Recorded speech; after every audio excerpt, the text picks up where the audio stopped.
All right. Well, what I'd like for people to do, I want to welcome everybody. If you can, please go ahead and mute your phone. I know throughout the presentation we have a couple of guests here. You heard Dr. Zack, he's going to be one of our guests. And so we're excited to be here tonight. The title is Confidence in Crisis. You know, the most encouraging thing I can say as it relates to my work with these advisors that are on here right now is that you guys have a tremendous amount of confidence in this.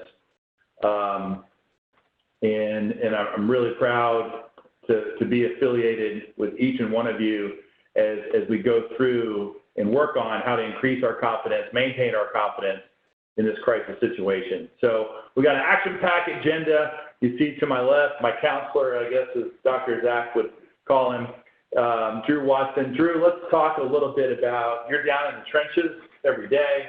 You and I have talked just about everything and gone over, you know, what's going on. Why don't you tell us some of the successes you're having despite what's going on in the markets and what people perceive? It is, I shouldn't say people perceive, it is a real crisis. Well, you know, the success is we've had several referrals and people that have listened to the conference call proactively call in. They want to change from wherever they're doing business. The common thread is they're not getting communicated with where they're doing business now, be that at Edward Jones or regional brokerages. They like the fact that no one had to tell us to start this outreach program, that we did it to communicate with our clients. They also like the fact that we've been able to call them back, and multiple people have been very surprised we've been able to call back as quickly as we have, because they assumed, hey, this is a terrible time. We figured you wouldn't want to take any calls, and at least a note to the contrary. This is where we do our best. Matter of fact, I have my calendar open up, see some of the travel restrictions, and sometimes see people, you know, immediately. So, you know, in our office, we are down to telephone, website meetings, except for a physical signature. And our conference room is very large, so they don't feel any rush to get out of the building. But certainly we've averaged probably 4 to 5 prospects per call per each. No, just come over at the side. Yeah. So we're getting that many kind of new unknown numbers. What's interesting is people will ask permission. Can I share this? One of my good clients, his spinning group, they played the conference call on the speakerphone while they were on their bikes. Well, that's an interesting way to market, to be deliver a market update in a spinning class. That might be a first. So they've really liked it. I think many of you are parts of bigger teams, which is great. A couple of the feedback things I would get, I've really tried to let everybody know we're part of the team. You know, we're speaking for the team.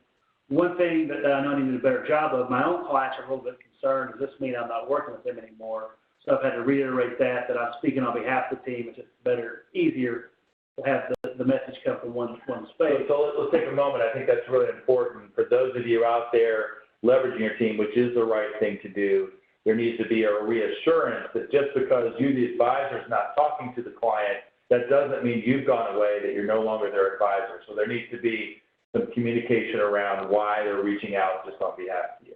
Exactly right. So we will, you know, craft that message, and people that have emailed, we've definitely have followed up with them.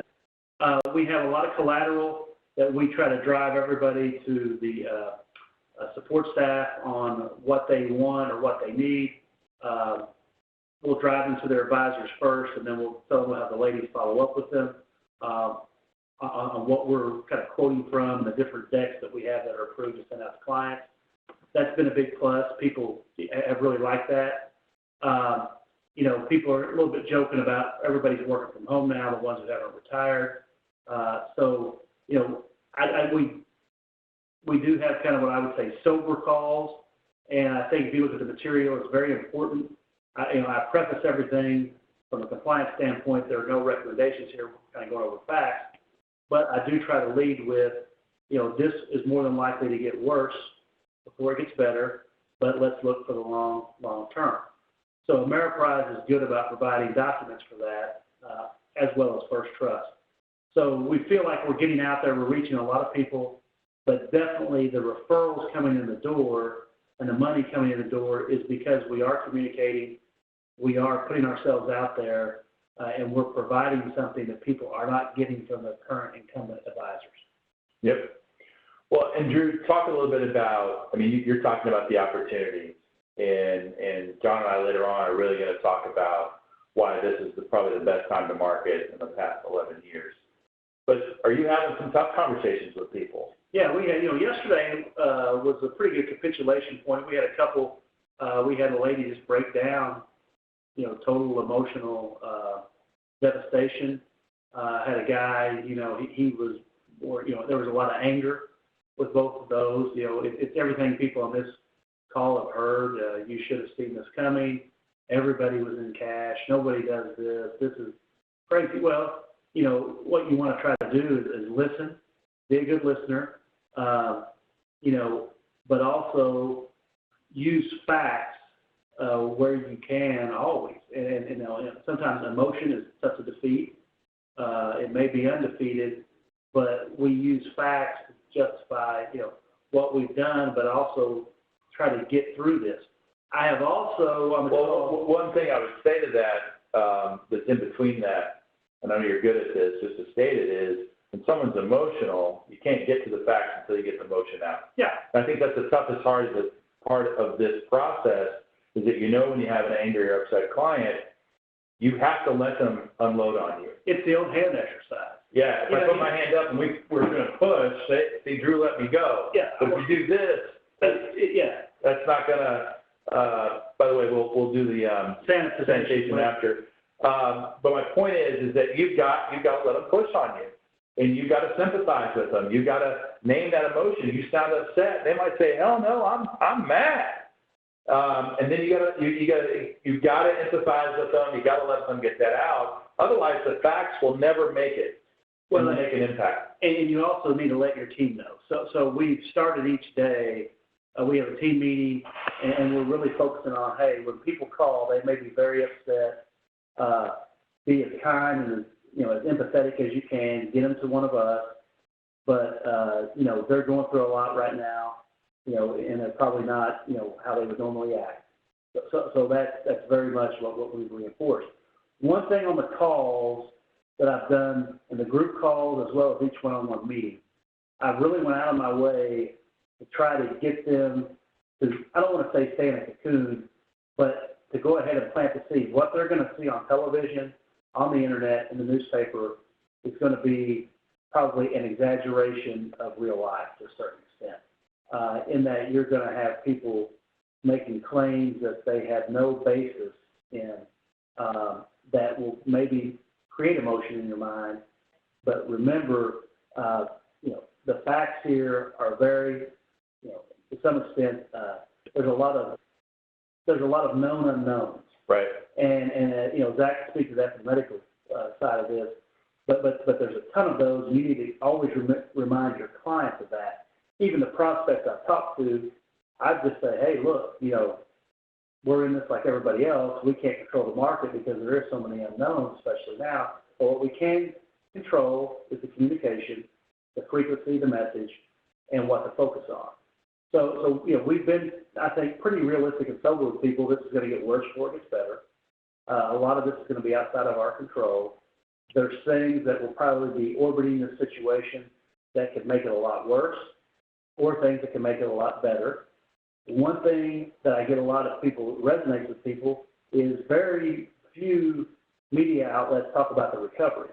Mm-hmm. So when you look at kind of that situation, that's been one thing universally, as I've shared that with people, that the light bulb has gone off where they said, you know what, you're right. It's all about how many people are affected. So, well, I remember when we went through this, for some of us who've been around for 25 years, 9/11, and I was talking to one of the vendors, and they said, if the media had their choice, when you got on an elevator, it wouldn't say up and down, it would say surge and plunge. Yeah. But how many people would get on the elevator that said that? So to your point, I think I like what you're doing. You're coaching them on to be aware of what's facts and what's not. What sources are you listening to? And probably tell them to come back to you if you hear anything crazy or if you want to verify. Because right now there's so many sources out there as it relates to everyone trying to get their opinion out so they can grab viewership, they can grab likes, they can grab hits. Yeah, that's exactly what's going on. I'd leave you with this, is actually our conference call is getting ready to start. I would go ahead and ask people, if they're not clients, give them your number, your email, give them some way to contact you, because that's going to make reaching out to you that much easier, and you're directly controlling the message from that standpoint. So that's been something that's worked well. Also have your marketing people go ahead and upload as much audio or video they can on your website, because you can always drive people there. One of the things that I'll have Zack do overnight is Brian Westbury had a phenomenal video, walk some people, take them off the edge, upload that to your website. Ameriprise has some of those collateral materials as well. But drive people to your messaging. You don't have to be the messenger in every case to help control the message. Right. Well, thank you, Drew. And listen, if you got questions for Drew or need additional help, he's on call, much like our whole D2 team, probably during normal business hours. That may not be the best time to catch him, but he has made himself available to several of you via like the messaging that's going out, what he's doing on this conference call. So it was great to hear from Drew on that end. I'm going to switch gears here. I'm going to introduce you all to a dear friend of mine. He's my adopted big brother. His name is Dr. Zack Gerber. And Zack and I got to know each other about 17 years ago with our mutual coach, Dr. Nito Cobain. We've become really close friends. Many of you may have recognized Zack from being an instructor or inner circle entrepreneur. And Zack, over the last couple of years, as he's transitioned from what he's doing in business, has really began to study and help people with a technique called mindfulness and the stress reduction that can go along with it. So, Dr. Zack, glad to have you on the call. What is mindfulness? Can you share us in a easy to follow terminology here? What is that? Okay, let's make sure first, everybody, can you hear me okay, Travis? Everything all right? Yep. Okay. So we've spent some time, Travis and I and some others, talking about mindfulness over the last really couple of years now. And we kind of have gone with a very simple definition. It comes from John Kabat-Zinn, who's sort of one of the early people to bring some of the mindfulness techniques and approaches to the United States and bring it to the medical community where I learned it. And his definition is mindfulness is paying attention on purpose in the present moment, non-judgmentally. So Travis, so it's paying attention on purpose in the present moment, non-judgmentally. I like that definition. Mindfulness is a very popular word for people to throw around nowadays. And for me, all mindfulness is pausing to be present where you are at this given moment. And just making sure, kind of you're here. The reason for that is we spend a lot of time thinking about what we should have done or what we could do. Right?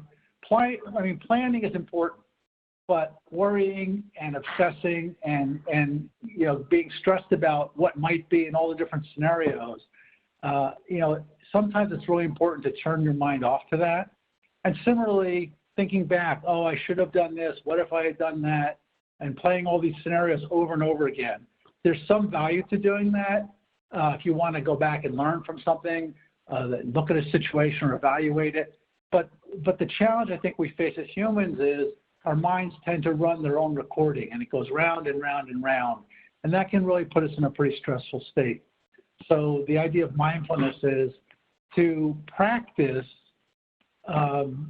ways of being in the current moment so that when you either are feeling stressed, you can use those practices and techniques to calm yourself down. Or actually over time, the more you practice mindfulness techniques or meditation, or there's lots of different tools, the more you practice them, the more resilient you become. and you just are more present in the moment. It's also beneficial in your life for being present for your family and the people around you. So instead of when you're talking to someone not really being there because your mind is somewhere else worrying about something or thinking about something, you actually are right in the moment with the people you're with. So that's sort of a idea of what mindfulness is, Travis. Is that helpful? No, so based on what it is, how can we apply that with, you heard Drew earlier, our financial advisors are having, upward of 50 to 60 conversations a day.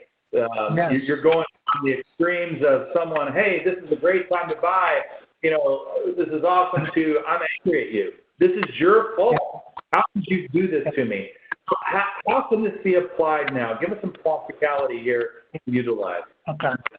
Yeah, well, I mean, the first thing in all this is really thinking about how do you take care of yourself. It's kind of the airline thing. When the oxygen mask drops, first put your own mask on before you start helping other people. So I think it's really beneficial to think about, okay, I'm going to have a call or I'm going to have a series of calls. How am I going to prepare myself for that so that I am calm, alert, and present for this call? So one of the things would be to not rush, if you can, from one to the next, or even before you start your day, or even before you transition from doing these calls to going back to your family, taking a few moments to pause. And the simplest thing to do for mindfulness, let's do a short exercise now, okay?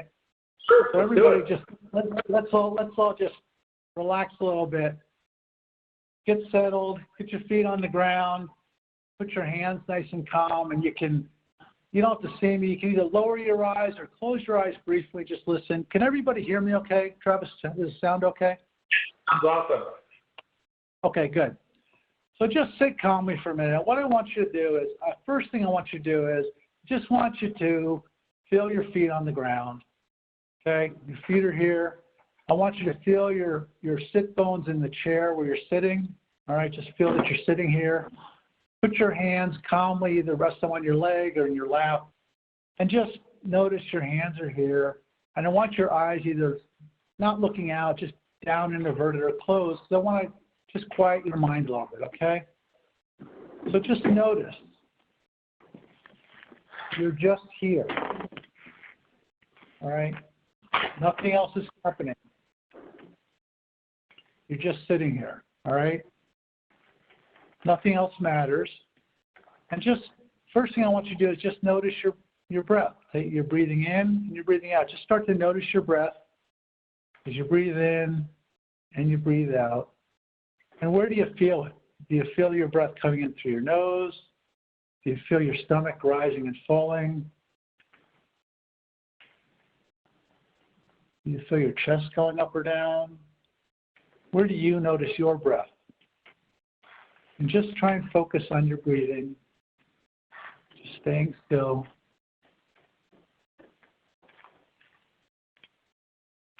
Okay, now let's breathe in a little bit, very slowly. Breathe in.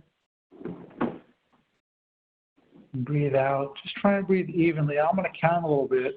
And breathe in, 2, 3, 4. And breathe out, 2, 3, 4. And breathe in, 2, 3, 4. And breathe out, 2, 3, 4. In, 2, 3, 4. Out, 2. Just you're sitting gently. 4. And breathe in, 2, 3, 4. Out. And just try and don't force your breath, just gently in and out as evenly as you can. 4. And in. I'm going to put on a gong, and you're going to hear this gong come on here. And just keep breathing gently. And that's a low beat. And there's a high beat. Can you hear that okay? And on the high beat, I want you to breathe in. slowly. Breathe in, 2, 3, 4, and out on the low beat, 2, 3, 4. And then in on the high beat, 2, 3, 4, and out, 2, 3, 4, in, 2, 3, 4, out. Just keep doing that.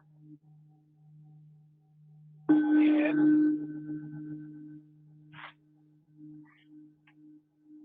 out. Just gently breathing. You don't have to force it, just relax. In,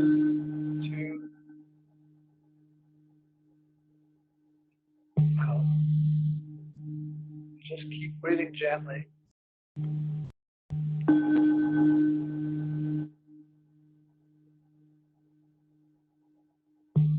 If you get lost or have to take a breath, that's okay. Just wait for the next high pitch and breathe in.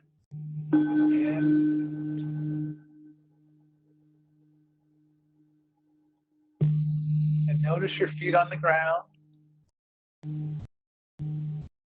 And notice you're just sitting there and breathing.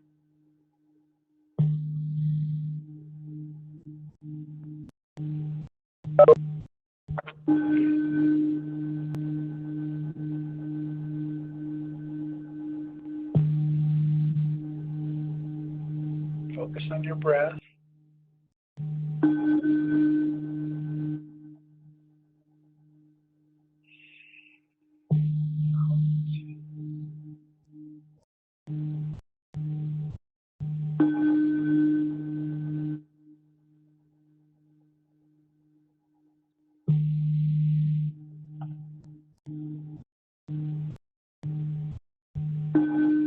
Just feel your breath moving.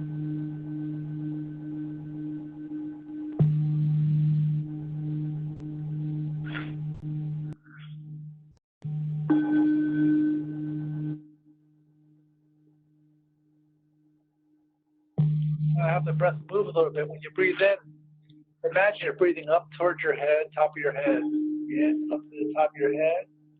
And then on the out breath, down to the bottom of your spine. Breathe out slowly. 2, down to your spine. We're going to move the breath up, top of your head, down to the bottom of your spine. Up to the top of your head, down to the bottom of your spine. Just gently breathing in and out. Up to the top of your head, down to the bottom of your spine. Keep going.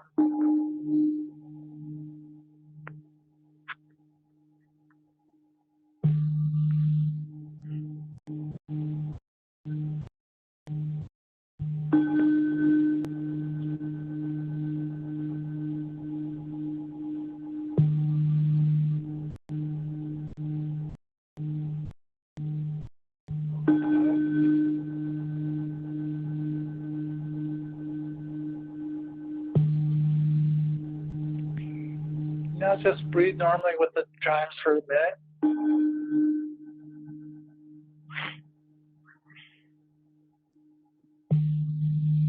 All right, I'm going to turn the chimes off. Just keep your eyes closed and keep breathing gently. Come back to a normal, relaxed breathing pattern for you.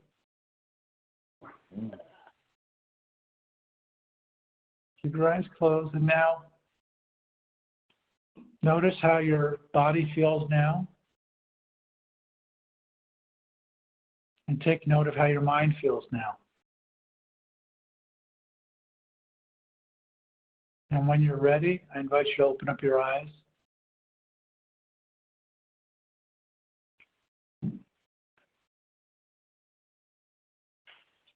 Okay.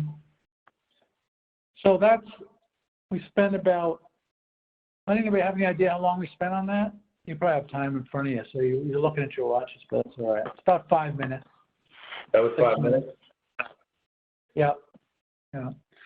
So all we did was the pace of breathing with those chimes is 6 breaths per minute. I mean 5 breaths per minute. So every 6 seconds, 6 seconds in, 6 seconds out. It's 5 breaths per minute. So we slow down your breathing at a very even rate. It's called coherent breathing or resonant breathing. And that pace of breathing is known to balance out your sympathetic and parasympathetic nervous system. Your sympathetic nervous system is the one that gives you stress. The parasympathetic is the one that kind of helps balance that out. So that level of breathing is very helpful. And you can just put any kind of chime you want. I wanted to give you a website to look at. There's an app that you can look at. It's called Insight Timer, INSIGHT-TIMER, Insight Timer. There's others that have bells that you can listen to or chimes that you can listen to. And if you set that chime to go at that pace, 5 breaths a minute, then every 6 seconds you could breathe up and down, whether the chimes are high or low, it doesn't matter. But Insight Timer is a really good app. It also has on it many guided meditations. So you can look through that and find all sorts of guided meditations, because another thing that will help you reduce stress and relax is periodically to do guided meditations. There are some fabulous ones for getting to sleep. There's for all kinds of things. So one of the things when you're especially stressed is sometimes it's hard to sit just quietly with a gong and not have your mind keep racing. And so some people find putting on a guided meditation really helps quiet your mind. All right. So this is the sort of thing you can do before you start your day, in between talking to clients.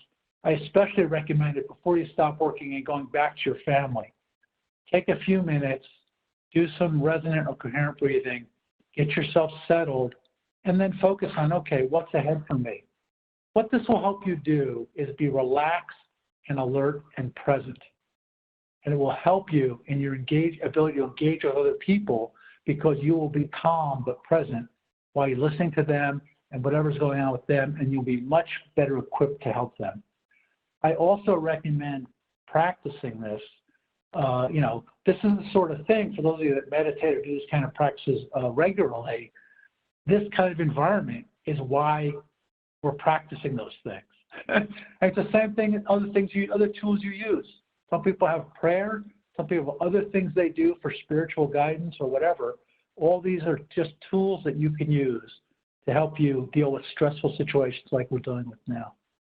Travis, questions or anything else for you? I feel really good right now, Zach. Thank you. All right. I could tell, just me personally, I've done this with you before. I didn't know what you were going to do, but I was feeling the stress of, just going really hard up until this webinar. And they talked about me paying attention to, especially when I was breathing, kind of out my lower back, and then up through my neck and so forth. I just felt a lot of the tension go away. And so I know that I use this a lot at night and in my garage, to Zach's point, when I get home. Guys, we have a lot of baggage from work, especially what's going on here. And for you to take a little time before you get out of the car and breathe or meditate, several things you can use, just so that you can be present, when you walk in the door, to be a benefit and be that leader for your family and be there for them. So, and Zach, you can just do this for maybe 30 seconds or a minute, right? I mean, anything that throughout, in between conversations, we could do that, right?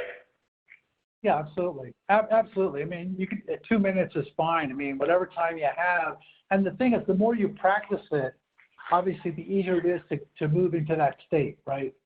Where you go from, okay, I'm going full speed. Oh, I want to settle down now. I mean, I can sit down. I've been doing this long enough. I can sit down and within like 2 breaths, really start to feel it. If you don't practice it, like anything else, it feels awkward at first and it's harder to get to. So I recommend practicing it for those times when you don't have time and you just want to use it for very quickly. But it's very helpful before meetings or any time. A few minutes of this is a really good way.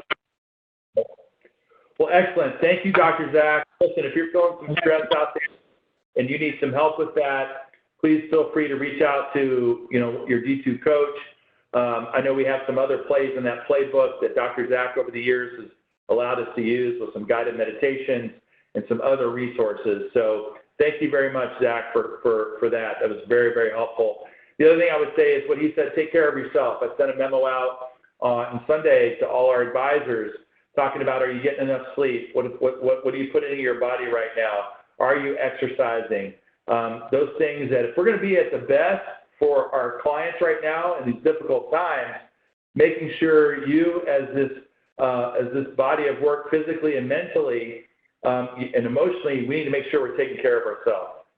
So thank you, Dr. Zack. John, let's talk about marketing, as our friends in the Northeast would call it. They spell it M-A-H-H-A-E-T-I-N-G. Why should we be playing some offense right now instead of just defense, John? I think Drew highlighted it perfectly, that the referrals he got were not hearing from anybody. And that's really what's going on right now. If you look back at your careers, I know that 21 years I've been in business, the greatest acquisition points were right around the tech boom bubble where 9/11 happened, 01, 02. Awesome client acquisition opportunity. The financial crisis, 08, 09. Most advisors I talk to say, you know what? I acquired the most amount of assets then, and those are some of my best clients. So this is one of those opportunities. It's one of the best opportunities, I think, of our entire careers, and here's why. Yes, we've got a lot of pain quickly with a very quick market downturn. 30% in 4 weeks is pretty quick. So when people have the pain of the downturn, they're more likely to move. But this time is unprecedented because no one's doing anything. People are available. They're not going out to eat. They're not going to sporting events, concerts. Pretty much everything is done. They're probably at home working, and they're, to some extent, sort of confined there. So they are available more than ever. And if you just look back at the power of marketing and organic growth, it's one of the most profitable parts of this business. The practices that constantly bring in new clients, new assets through referrals, as Drew talked about, they're some of the most profitable practices in the entire industry. So it's a really important thing to always have going. But I think this is literally the greatest opportunity of your careers. We might need to market in some unique ways, which I'm sure we'll have some D2 webinars coming out over the next month about. But I like what's written here: offense, offense, offense. People need you more than ever, and find ways to drop seeds with clients, get connected. It's such an important time for that right now. Yes, and to your point, I was talking to an advisor today about accessibility. He'd made a phone call to some prospects, and they welcomed it as a distraction from all the stuff that was going home. And so we got to remember that. There's some psychology here behind people being, sequestered home and now working with family in the other room, and that's difficult. We're going to talk about that later, but just people are available, and to me, the opportunities now, John, is just kind of recap some of the things you said. We've got a lot of do-it-yourselfers out there who are figuring out right now this is not easy, right? It was easy for 11 years. We have a downturn in the market. Boom. We have a lot of advisors, our competitors, hiding under the rock. Taking the adage, I guess if they have a concern, they'll push me, instead of what our advisors are doing, which is being proactive. And even then, going back to what Drew said earlier about that emotion, the advisors that are talking, they're just spitting out facts. They're not checking in with, hey, John, how you feeling? What do you think? What are some of your concerns? They're not asking a lot of questions. They just want to tell. So I think those opportunities are out there, and now is the time to ask for referrals as it relates to this. And I found in working with advisors, the best time to ask is when what I'm hearing from clients anyway is, thank you, John, for reaching out to me.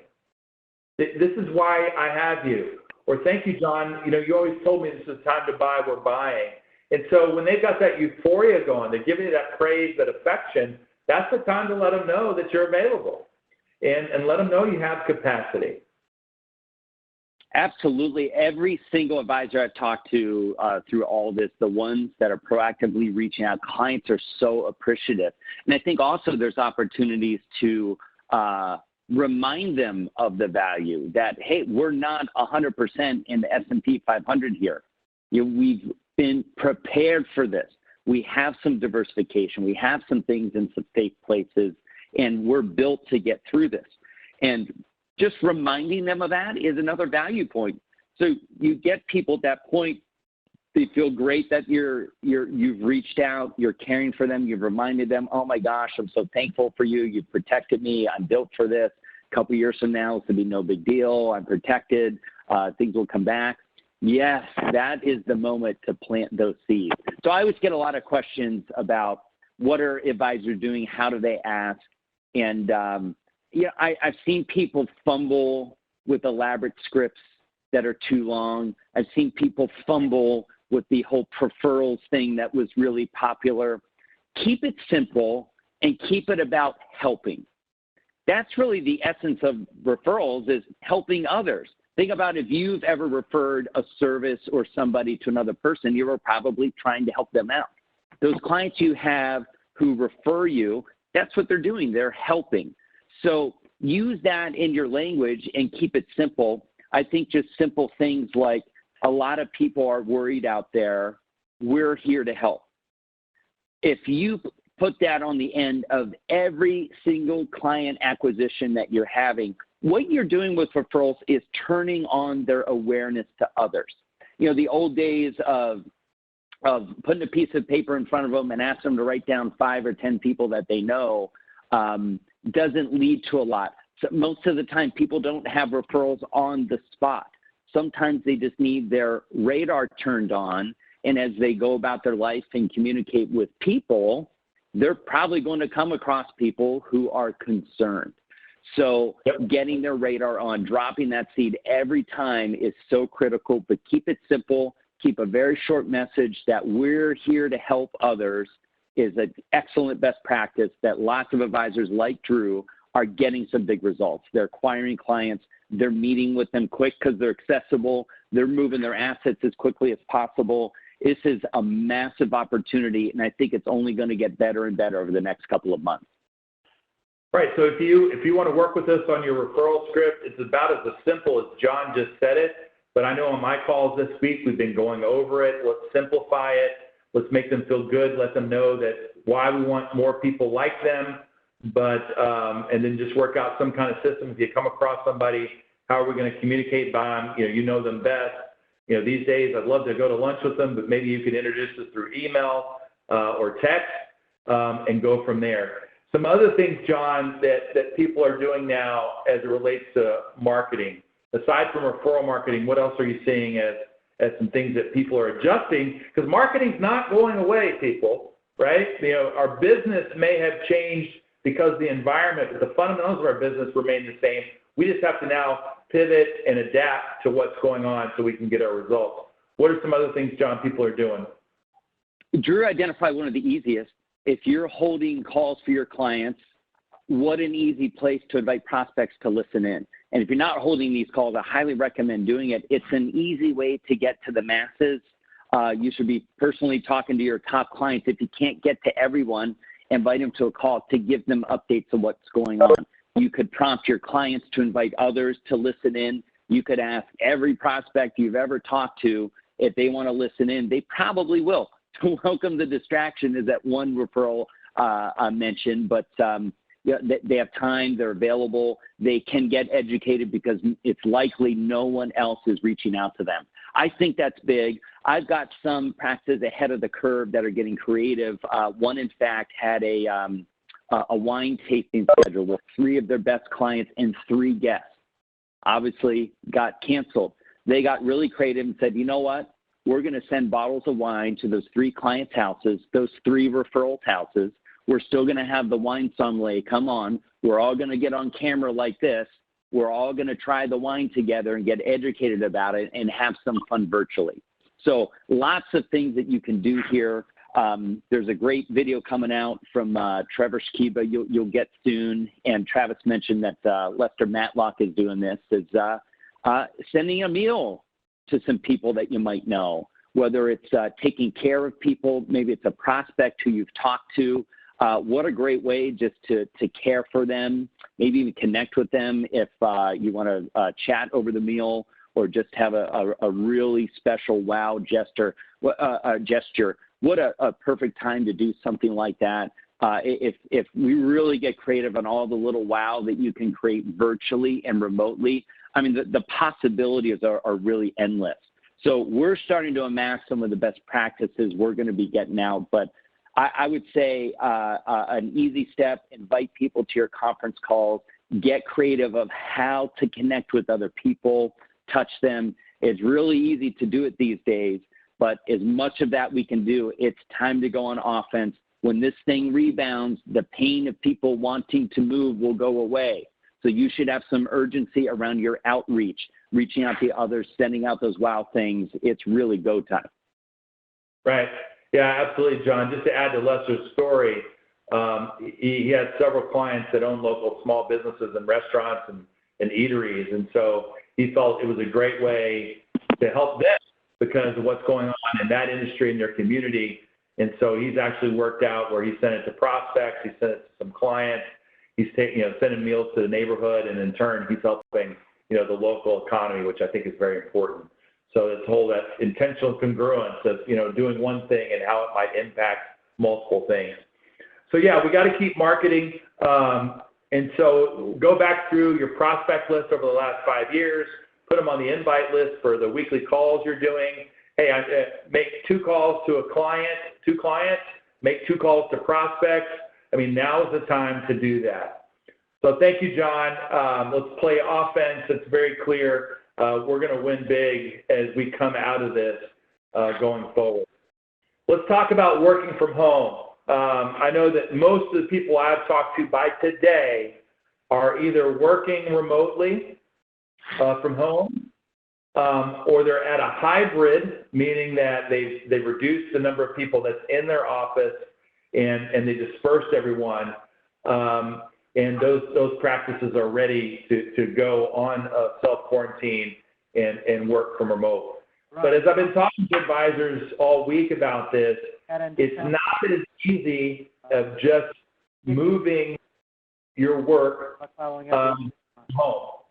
And so we need to remember that. So we've got to coach our people on how to work from home. One of the things Drew told me today, it's kind of like one of those Animal House type stories. He was working with a client who happened to be in upper level management of a big corporation. They went virtual. They fired 3 people today for misconduct. One of them was because they showed up to a WebEx and had no clothes on. So I double take. I'm like, come on, Drew. I know you like to have fun and tell jokes.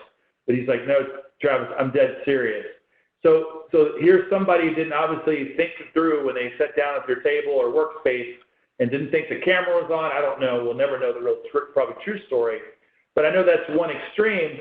But that just speaks volume to that when we go send our people home, that we have to give them some guidelines. We have to get them some expectations. And so some of these are up on a screen. I'll bring them to life. Treat it like any other work day. If you've got a ritual in the morning of getting up at a certain time, having a coffee or tea, making your breakfast, putting on certain clothes to go to work, keep doing that. I think it's really important you keep that ritual in place. I think you need to go ahead and dedicate a workspace. Not everybody has an office at home. I happen to have one. So mine's pretty equipped because I work at home usually multiple times throughout the month. But you need to find that space, kind of, earmark, this is my workspace, inform all the other stakeholders in your home, the family, anybody might be coming through and friends that, hey, I am working, here's the times I'm working, here's the times I'm going to take breaks. I think you should have breaks. But you really need to make sure that they have a dedicated workspace. And structure the day like you would normally.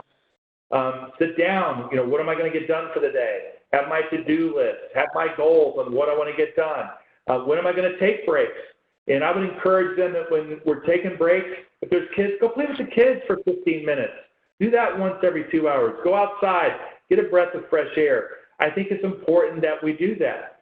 Work when you're most productive. For me, that means that all I know is that if I've got something tough to work on, it's going to require a lot of mental horsepower, I do that in the mornings. And then I save all the menial tasks, things that I know that won't take but a few minutes, not a lot of thought power. I do those and save those for the afternoon. So you got to know yourself there, but there again, pick your time so you'll know, when you're going to do things and when do you work best on the more difficult things. Stay in motion. Newton's law of inertia. Those things that are in motion will stay in motion. Those things that are in rest will stay in rest. So it's important that we keep moving throughout the day, just like we would in a normal work environment. I think critical to that is music. If you're not talking to clients or the people that are working at home don't do a lot of client interaction, have them play some motivational, some inspirational music while they're doing the work. Something there, again, to add and break up the silence that they might have. Limit social media. I think you should do that, period, just because of all the negativity that I see when I look at my Facebook feed, all the amateur prognosticators out there, the hysteria that's being posted. I think that's just one separate issue, but it's so easy. At work, people somewhat, I think, limit their social media because they're afraid someone might walk over and look over their shoulder to say, oh, you're on Facebook right now. But I think you really need to talk to them about some guidelines around that and coach them to go ahead and take it off their browser so it's easy to click on it, or tell them to wait at the end of the day. Speaking at the end of the day, I think you need to set a finishing time, meaning that set an alarm. Know that, if you're usually done by 5, put the alarm to go off at 5. Now, many of you will tell me, and I will agree, that you're probably going to work beyond 5, but that's okay. Take that break. That's the time to go home. Take a break from everything. Give yourself a rest. Put into play what Dr. Zack just talked about as it relates to, relaxing yourself. So I think it's really important that you also set expectations with the people that they're working, that you send home. I know that in working with several of you on contingencies plans, some of the roles have had to change because the limitations of working at home versus in the office. But if you don't discuss those limitations or any changes that are going to occur with that role as a result of it, I think you're failing as a leader and a manager at that point. I think it's really important you're clearly communicate with them. So take some time, educate your people about giving them some tips of working at home, set those expectations. How do you manage and lead your team? I was talking to Dr. Anito Cobain, my coach this week, and he was going over the contingency plans they put together at High Point University, and he was talking about leading his team. And a big concern he has, and he thinks every business should have, is how do you create community and keep your culture alive when everyone is scattered?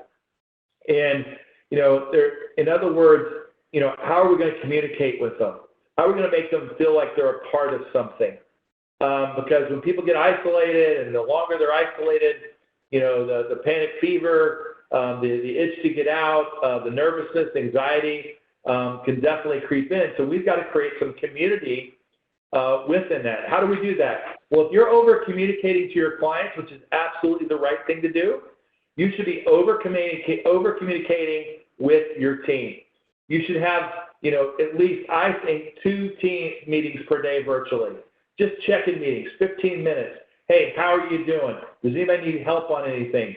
What were some successes that we had, since we last talked? What were some things that we need to work on? You may not solve all the problems there, but they need to see you. They need to hear from you. They need to see everyone else that they're working with and hear from them to make them feel included. I highly recommend that. I've had some advisors abandon their one-on-ones or their normal structural meetings. Hey, we're working from home. It's all about clients right now. I get that, but you need to lead your team. They're interfacing with clients. They need your guidance. They need your bullish attitude right now. So I wouldn't forego any departmental meetings that you normally have or one-on-ones. Keep those. Just do those virtually. I had one firm I was on a meeting with, and we've adopted this here. We've created a private Facebook page, and we're encouraging people when you work from home, hey, post pictures of your work site. Send us some videos when you're taking some breaks. Show us some things that's going on at the household. There again, make this human. Create some more connection points. I just think it's really critical that as you're leading, you need to communicate with people, give them the opportunity to communicate with you. So that's really, really important. And there again, if you got some situations where you may be having a problem with someone who's adopting to working at home or how to lead and manage throughout this, let us know. We're here to help and share some more best practices and also just help you solution find on things that you're looking that might be very specific and unique. So let's talk about your attitude. On Monday evening, I discussed this on our WebEx, and I got a few nice notes. I appreciate that from the people who sent me. Hey, I really needed that pickup. I really needed that pep talk you gave us. And I believe right now, more so than ever, that, and especially talking to Nito, who's one of the biggest patriotic people I know, if you believe in America right now, you know that we will persevere. We're one of the most resilient countries in the world, if not the most. You can name any crisis we've had in history, we have gone through it. And right now, we need to be those beacons of light for the people that we interface with, whether it's clients, prospects, or teams. And I get we're getting a lot of negativity thrown at us, but we've got big shoulders, and now's the time to have that bullish attitude. Now it's time to shine that light. Because please remember this, we choose how to go through this. And a big part of that is your attitude. I'm reminded of what Dr. Gerber taught me a long time ago. He'd ask this question. Not that I had a bad attitude, but it's just something to remember, Travis, as you go throughout the day. If your attitude was for sale, would someone buy it? And if so, for how much? So as you're thinking about like Dr. Zack and doing that breathing exercise in between appointments or on your way home, reflect on that. Because that breathing exercise, what I really want you to get out of that is not only the calming, but it's a good way for you to check on who you are at that point and who do you want to be. So just remember that. Conduct those attitude checks every hour. How is your attitude? If you're having problems or need to pick me up, that's why we're here. The other thing I would say is now is the time to express gratitude. When Lester told me about what he was doing yesterday, he and his wife, much like many of us, have had vacations canceled. They're taking those dollars, they're putting it back in the community. They're taking care of the people who've taken care of them. He went by his barber and because he was about ready to close and said, hey, I want to prepay you for the next 2 months because I don't know how you're going to be able to stay in business or I don't know when this is going to be lifted, and I just want to help. He did that with his gym membership. That's why he went to his restaurants. And is he going to get clients out of this? Great. Is there goodwill built? Absolutely. But he has a servant's heart, and he's expressing gratitude, to the people who take care of him. So remember that throughout the day. It's important that we say thank you to the people who are doing business with us. It's important now more than ever when your team is, facing the same uncertainty as you. They're on the front lines dealing with clients. They do something right. Give them that praise. Let them know how much you appreciate them. As we're working together, but separately now in these virtual settings, they're going to take the time to express the gratitude when you see people making those adaptations. I just think now more than ever, it's time to have a bullish attitude. So with that said, I want to introduce to you all a new member of the Dynamic Directions team. It's my my 4-year-old daughter here. Her name is Stone Lacer Cheney. And last night we got together and she had some key coaching messages for you all.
So with that said, we're very appreciative of everyone. Thank you for being here tonight. If you want a 30-second coaching call with Stone, with your spirits, we can do that. However, before we close, I do want to open this up. If you've got any questions about what we covered, now's the time. I'm finishing up a WebEx, so it seems like it's finished. Does anybody have any questions or anything they want to bring out to the group?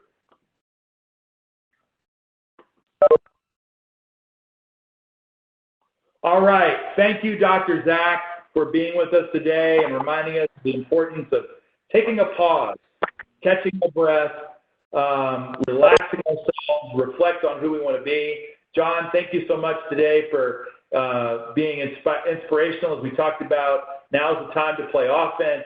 Now's the time to market. And Drew, I know you're not on this, but you're going to listen to this later. Thank you for sharing what you're experiencing in the trenches, all in an effort to basically help everyone today. So I want to express my gratitude. I'm most thankful for everyone that's a part of the Dynamic Directions community. I love how we're all pulling together. We're sharing best practices. We're texting each other. We're calling each other, all in an effort to help us get through this together. And that's the spirit I think we need to have. And actually, we have it. And I'm very proud of everyone. So on your way home tonight, please don't close your eyes and do the breathing exercise on the drive home. Do it maybe when you get in the car or right when you park. And let's take a moment when you do that to reflect on what you're grateful for and who you want to be and the leader and person that you're going to be when you get home and when you get back up tomorrow and face everyone in this crisis. So thank you and good night.